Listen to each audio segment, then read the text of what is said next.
Hello, my darlings. It's Michaela. So today I wanted to go back to a video that I had promised to make some time ago. So I want to set the scene, set the battleground for the great face-off of heat versus ice. And so, and I wanted to tell you about the benefits of both, but why ice will be the ultimate victor in this challenge, okay? So, heat. Most people turn to it when something hurts, when something feels tight. And that is natural. That seems pretty reasonable because it feels good. It is soothing. It is nurturing. It does help things get looser. It does bring blood to the area, which helps feed tissue, which helps things heal more quickly.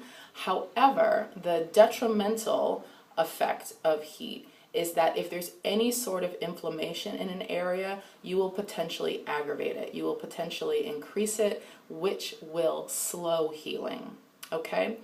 However, ice, the other kid on the block, is amazing because it has those same benefits, but it does not aggravate inflammation. It does not exacerbate inflammation.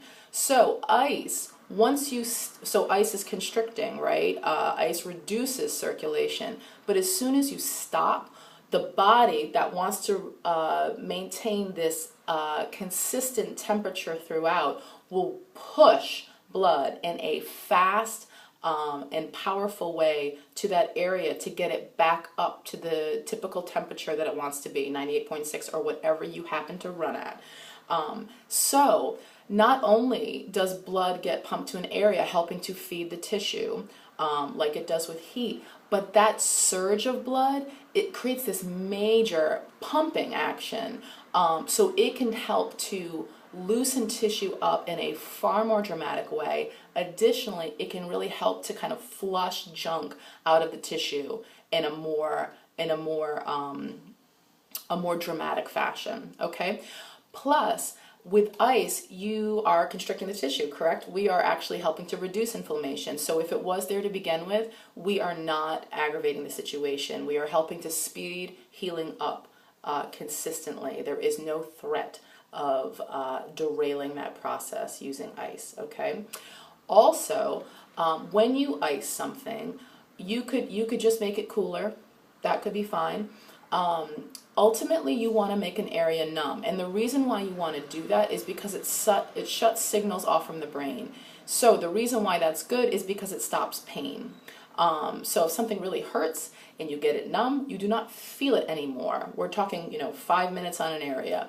But what also happens when you shut signals off to the brain is there is something that happens at times in the body. It's called a pain spasm pain cycle. And basically what it is when the brain gets triggered in such a way to keep telling the muscles to do something, to keep telling the muscles to spasm when they don't need to. So when we have an injury, when we've leaned too far, when we have done something that has compromised a certain aspect of our body, our muscles can potentially go into spasm. However, sometimes that stimulus is not still present. But if your body is in this pain, spasm, pain cycle, your brain will continue to tell your muscles to spasm even when they don't need to. But if you ice the area, if you get it numb, it will potentially derail that message from being sent out when it doesn't need to be, okay? So those are fabulous things, yes. And then the other thing is that a lot of people have confusion around when to ice. They think that there's this magic wee bitty little window, after you've hurt something, after something has happened, when it's the golden zone for icing.